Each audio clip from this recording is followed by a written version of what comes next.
Hello students, class 5th subject science annual portion. बच्चों, आज हम आपको एनुअल पोर्शन का chapter 12 soil erosion and soil conservation को एक्सप्लेन कराएंगे। तो सभी बच्चे अपनी बुक को ओपन करेंगे, पेज नंबर 120 और चैप्टर नंबर 12।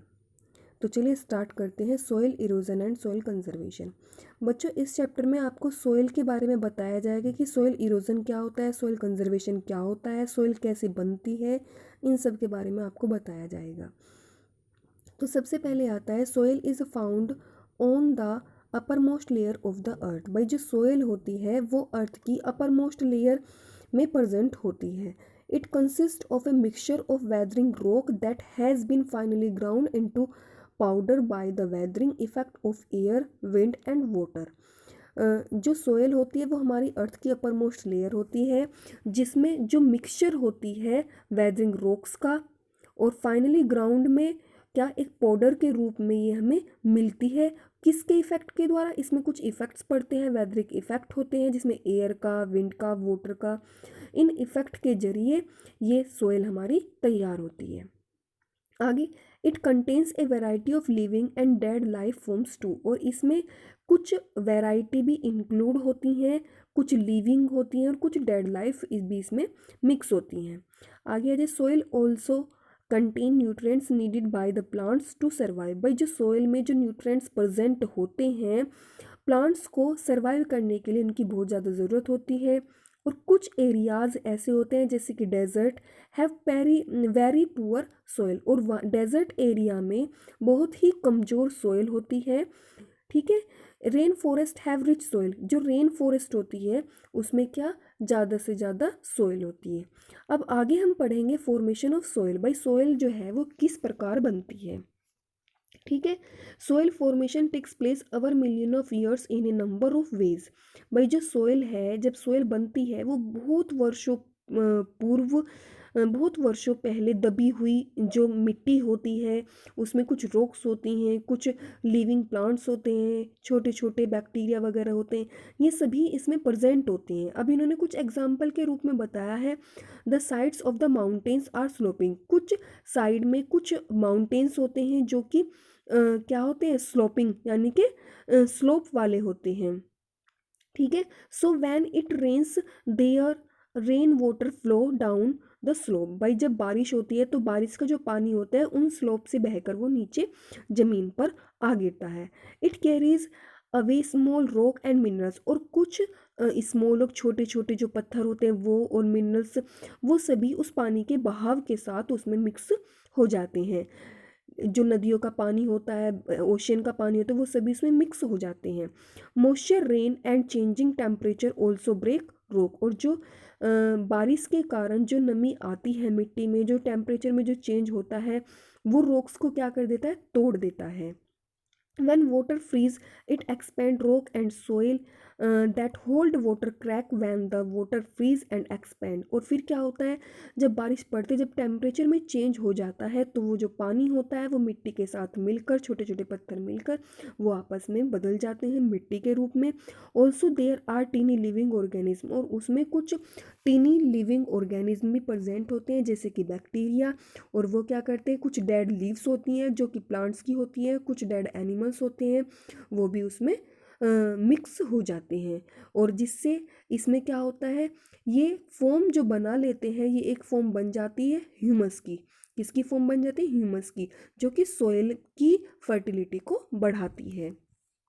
आगे आ जाइए, सोइल इरोजन। सोइल इरोजन क्या होता है, मिट्टी का कटाव कहा जाता है। ठीक है। Soil is not the same everywhere. भाई, जो मिट्टी होती है वो सभी जगह एक जैसी नहीं होती। Water, wind and other natural forces causes rock and earth to wear away. भाई, जो सोइल होती है वो सभी जगह एक जैसी नहीं होती। पानी के कारण, हवा के कारण और कुछ नेचुरल फोर्सेस होते हैं उनके कारण जो रॉक्स होते हैं, छोटे छोटे पत्थर होते हैं, अर्थ की जो ऊपर वाली सतह होती है उसको क्या कर लेते हैं, ये कवर कर लेते हैं। ठीक है। These forces also move bits of rock and earth to new places. और हवा के कारण और बारिश के कारण ये जो मिट्टी होती है, ये जो ऊपर वाली सतह होती है, ये उड़कर या पानी के बहाव के साथ एक जगह से दूसरी जगह पर पहुंच जाती है। और इस मूवमेंट को, यानी कि ये जो चेंजेस होते हैं लैंड में, उनकी आकृति में जो भी चेंजेस होते हैं, इन प्रोसेस को इरोजन कहा जाता है, यानी कि कटाव कहा जाता है। अब कुछ नेचुरल फैक्टर्स होते हैं जैसे कि विंड है, वाटर है, ये मेन एजेंट होते हैं सॉइल इरोजन के। अगर आपसे पूछा जाए कि सॉइल इरोजन के जो एजेंट हैं वो कौन से हैं, तो वो विंड है, वाटर है। आगे आ जाइए, सॉइल इरोजन बाय विंड, यानी कि जो इरोजन होता है वो हवा के द्वारा कैसे होता है। जब बहुत ज़्यादा तेज हवा चलती है तब कैसे होता है भाई। इरोजन जो होता है विंड के द्वारा जो होता है, इसमें क्या होता है, जब बहुत तेज हवा चलती है ना, तो जो मिट्टी हो, जैसे कि डेजर्ट एरिया होते हैं, डेजर्ट एरिया में जो मिट्टी होती है वो रेत जैसी होती है, और जब वहाँ पर बहुत तेज हवा चलती है तो वहाँ से वो मिट्टी उड़कर एक जगह से दूसरी जगह पर पहुँच जाती है। और उसके साथ कुछ प्लांट्स भी होते हैं, कुछ एनिमल्स भी होते हैं जो कि डेड होते हैं, ठीक है, वो भी उसके साथ एक जगह से दूसरी जगह पर पहुँच जाते हैं। और इससे क्या होता है, ये मिट्टी का कटाव होता है, जैसे कि राजस्थान वगैरह में होता है ना, वहाँ पर। आगे आ जाइए, erosion by water. By erosion water के द्वारा कैसे होता है।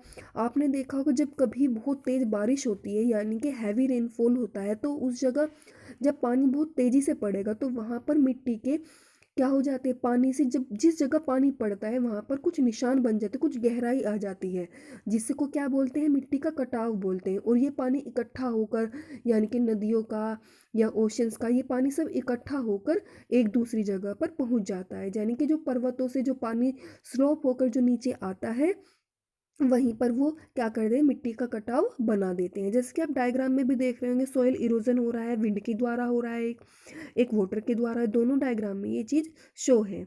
आगे आता है ह्यूमन फैक्टर्स। भाई कुछ ह्यूमन फैक्टर्स हैं, यानी कि कुछ ह्यूमन एक्टिविटीज़ भी होती हैं जो कि जो हमारी क्या करती हैं, जो हमारी सोइल की फर्टिलिटी पे इफ़ेक्ट डालती हैं। ठीक है, अब वो कैसी हैं देखिए। Soil erosion is a natural process. भाई जो सोइल इरोजन है वो एक प्राकृतिक प्रोसेस है, लेकिन उसमें ये प्रॉब्लम कब आती है, जब जो ह्यूमन एक्टिविटीज़ भी इसमें साथ साथ उतना ही भाग लेती हैं कुछ नेचुरल कंडीशंस के द्वारा। अब आगे क्या आता है, cutting down of trees in large number is called deforestation, यानी कि बहुत ज़्यादा संख्या में जब पेड़ों की कटाई की जाती है तब उसको डिफोरेस्टेशन कहा जाता है। यहाँ पर आपको डिफोरेस्टेशन की डेफिनेशन आती है, वनों की कटाई। ठीक है, जब हम बहुत ज़्यादा संख्या में वनों की कटाई करते हैं तो इसको कहा जाता है deforestation. Trees in forest are cut down, यानी कि जो पेड़ होते हैं, पेड़ होते हैं, ट्रीज होते हैं, फॉरेस्ट होते हैं, जंगल होते हैं, उन सबको काटा जा रहा है वेरियस रीजंस के द्वारा मनुष्य के, यानी कि मनुष्य अपने लाभ के कारण इन सब चीज़ों को काटता है। अब उसमें कौन कौन से हैं, फर्स्ट आता है फॉर कंस्ट्रक्शन पर्पस। भाई कंस्ट्रक्शन पर्पस के लिए इनकी कटाई की जाती है। कैसे, trees are cut for timber that is used for buildings material furniture and paper product। भाई पेड़ों को कटाव किया जाता है, ठीक है, किसके लिए, टिम्बर के लिए, लकड़ी के लिए किया जाता है, जिससे कि बिल्डिंग बन सके, बिल्डिंग मटेरियल बन सके, फर्नीचर बन सके और पेपर प्रोडक्ट बन सके। आगे आता है फॉर अनबर्नाइजेशन। ये क्या होता है भाई, शहरीकरण करना। क्या होता है, शहरीकरण करना, यानी कि जंगलों को काट कर, ठीक है, एक रूरल एरियाज़ को किस चीज़ में बदल देते हैं, ये एक अर्बन एरियाज़ में, यानी कि एक शहरी विकास करना। ठीक है, आगे आ जाइए, टू ग्रो क्रॉप्स। फसलों को उगाने के लिए जंगलों को काटा जाता है और लैंड को ग्रो जो फसलें हैं फसलों के उपयोगी बनाया जाता है। आगे आता है टू क्रिएट ग्रेजिंग लैंड, और उसे मतलब जब पेड़ों को, जंगलों को काटा जाता है तो उसे मतलब कैसे, एक ग्रेजिंग लैंड के रूप में कन्वर्ट करने के लिए भी काटा जाता है, यानी कि कंस्ट्रक्शन पर्पस के लिए काटा जाएगा, शहरीकरण के लिए काटा जाएगा और क्रॉप्स को उगाने के लिए काटा जाएगा, और एक ग्रेजिंग लैंड को कन्वर्ट करने के लिए, यानी कि ग्रेजिंग लैंड में कन्वर्ट करने के लिए काटे जाते हैं पेड़ पौधे, जो बड़े बड़े जंगल होते हैं, ट्रीज होते हैं, उनको। आगे to use as a fuel, fuel के रूप में भी इनकी कटिंग होती है। जो पेड़ होते हैं उनको काटा जाता है किस यूज़ के लिए, भाई जो घर में खाना बनता है उसको फायरवुड के लिए, हीटिंग पर्पज़ के लिए भी, और कुछ अदर कॉजेज़ डिफॉरेस्टेशन के दिए हुए हैं इसमें, जैसे एनिमल्स की चारागाही के लिए, इरिगेशन के लिए, क्लियरिंग फॉरेस्ट जो जंगल होते हैं उनको क्लियर करने के लिए, और आगे इसमें कुछ इंडस्ट्रीज़ वगैरह बनाने के लिए, रोड बनाने के लिए, हाईवे बनाने के लिए, इन सब पर्पस के लिए पेड़ों को, जंगलों को काटा जाता है, यानी कि ये ह्यूमन एक्टिविटीज़ में आपके इंक्लूड होते हैं। आगे आ जाइए, ओवर ग्रेजिंग बाय एनिमल्स। कुछ जो एनिमल्स होते हैं जो कि चराई करते हैं, जैसे कि आपकी काऊ है, गोट है, ये सभी सोइल को क्या कर देते हैं, एक वनस्पति रहित कर देते हैं। भाई जैसे जो ये पेड़ पौधे, ये जो हमारे काऊ है, गोट है, जब ये चराई करते हैं तो ये हमारी जो सोइल होती है उसे वनस्पति रहित कर देती है। जब उसकी चराई करेंगे तो वहाँ से पेड़ पौधों को बिल्कुल क्या कर देते हैं, ख़त्म कर देते हैं। ठीक है, जिससे क्या होता है, इन्हें शिफ्टिंग एग्रीकल्चर में कन्वर्ट कर दिया जाता है। कुछ जैसे कि हमारे नॉर्थ ईस्ट इंडिया है, वहाँ पर क्या होता है, क्रॉप रोटेशन का लैक ऑफ क्रॉप रोटेशन, यानी कि क्रॉप रोटेशन बहुत कम यूज़ किया जाता है, गलत तरीके से खेतों की बुवाई की जाती है, गलत मेथड से फसलें एग्रीकल्चर की जाती हैं, और ये भी एक रीज़न बन गया है सॉइल इरोजन के लिए। इन ए नटशेल्स ऑल दीज ह्यूमन एक्टिविटीज़, और इसमें कुछ ह्यूमन एक्टिविटीज़ और शो की गई हैं सॉइल इरोजन के लिए। कैसे, when forest areas are cleared, भाई जो जंगलों का जो एरिया होता है वो पूरी तरीके से क्या कर दिया गया, बिल्कुल ख़त्म कर दिया गया है। ठीक है, जिसके परिणाम स्वरूप जो सोइल है उस पर सूरज की जो रोशनी पड़ती है वो डायरेक्ट पड़ती है, जिससे जो सोइल है वो कैसी हो जाती है, ड्राई हो जाती है।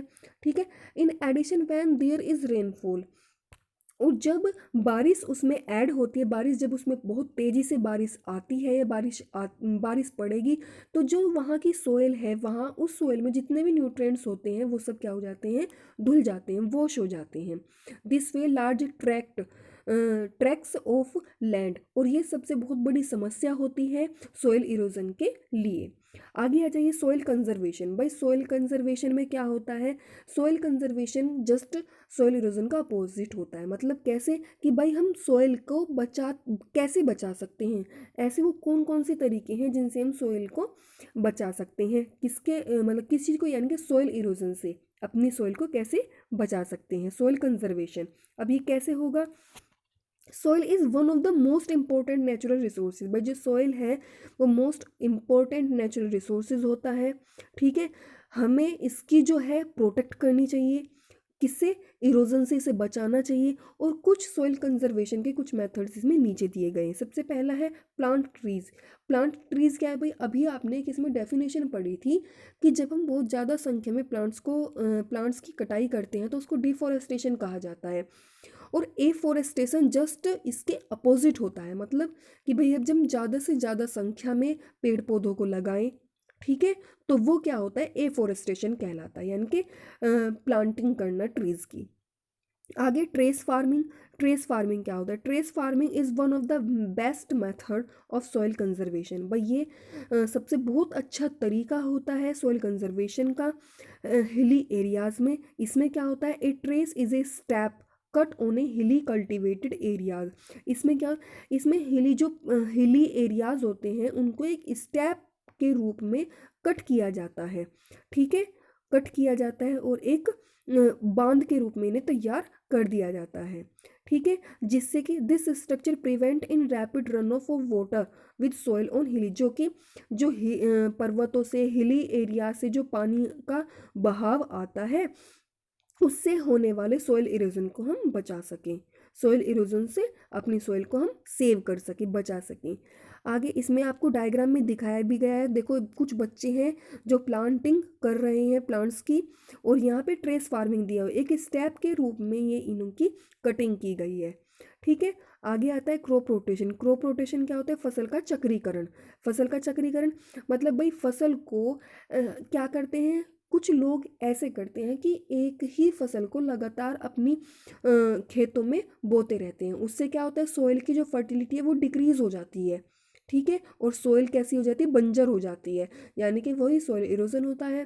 फिर हम क्या करेंगे, उसमें सोइल की फर्टिलिटी को बढ़ाने के लिए हमें क्या करना चाहिए, हमें क्रॉप रोटेशन को अपनाना चाहिए। क्रॉप रोटेशन क्या होता है कि फसलों का चक्रीकरण, यानी कि हम जैसे फसलों को अदल बदल के बोना। ठीक है, यानी कि अब हमने गेहूँ बोए हैं, फिर हम चावल बोएंगे, फिर हम ये बोएंगे, मतलब अलग अलग फसल को बोना, ये क्रॉप रोटेशन कहलाता है। आगे आ जाइए, plant indigenous crops.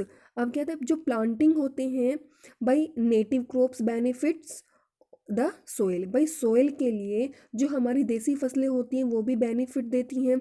If non native plants are grown, लेकिन क्या करते हैं हम, नॉन नेटिव प्लांट्स यानी कि जो विदेशी होती हैं उनको उगाते हैं अपने खेतों में। ठीक है, the field should be bordered by native crops to prevent the soil erosion, और अगर हम उनमें कुछ बॉर्डर्ड लाइन बना दें और उन बॉर्डर्ड लाइन पर हम नेटिव यानी कि अपनी जो हमारी देसी फसलें हैं उनको उगाएं, तो वो क्या करती हैं, सोइल इरोजन से बचाती है, जो कि सोइल कंजर्वेशन में हेल्प करता है। आगे आता है विंड ब्रेक्स। विंड ब्रेक्स क्या होता है, फार्मर्स जो होते हैं वो प्लांट को क्या करते हैं, can plant trees in several rows, यानी कि प्लांट्स को एक रो के रूप में उन्हें खेतों में उगाते हैं, जिससे कि जो हवा, जो विंड होती है, ठीक है, विंड होती है, आने वाली विंड को ब्रेक कर सके, तोड़ सके, यानी कि आने वाली जो हवा है वो उन तक ना पहुंचे। आगे, this is called wind breakers, और इनको क्या कहा जाता है, विंड ब्रेकर्स कहा जाता है। आगे है dams and embankments. Dam and embankments क्या होते हैं, बांध होते हैं और कुछ तटबंध किए जाते हैं। रिवर कॉजेज सॉइल इरोजन, भाई जो नदियाँ होती हैं वो भी सॉइल इरोजन बहुत ज़्यादा करती हैं, और इनसे अपनी सॉइल को बचाने के लिए हमें बांध का उपयोग किया जाता है, यानी कि बांध बनाए जाते हैं। जो रिवर्स होती हैं उनके ऊपर बांध बना दिए जाते हैं, जो कि हमारी हेल्प करती हैं सॉइल इरोजन को कंट्रोल करने के लिए, ताकि जो वाटर की जो स्पीड है उसको कम किया जा सके। आगे आ जाइए, कवर क्रॉप्स। कवर क्रॉप्स क्या होते हैं, सो crops can be grown on agriculture land, भाई जब हम अपनी खेती में जो फसलें उगाते हैं, ठीक है, that is laying bare in between the period of two crops, यानी कि एक निश्चित समय में हम एक से दो, मतलब एक फसल उगा दी फिर उसके बाद दूसरी फसल उगाई, इस तरीके से फसल को चेंज करके उगाते हैं। This will be prevent the winds from blowing away the soil, इससे क्या होता है, सोइल की जो मतलब जो विंड आने वाली, जो उड़ने वाली विंड होती है जो कि हमारी सोइल को उड़ाती है, उसे रोका जा सकता है। ठीक है, यानी कि एक साथ दो फसलें अगर हम उगाएं। Grass and creepers are effective cover of crops, जो ग्रास होते हैं, जो क्रीपर्स होते हैं, वो इफेक्टिव होते हैं कवर क्रॉप्स के लिए। They also increase the fertility of the soil, जो कि हमारी सोइल की फर्टिलिटी को क्या करती हैं, ये बढ़ाती हैं। फर्टिलिटी क्या होती है, उपजाऊ क्षमता, यानी कि बहुत ज़्यादा उपजाऊ बनाती हैं।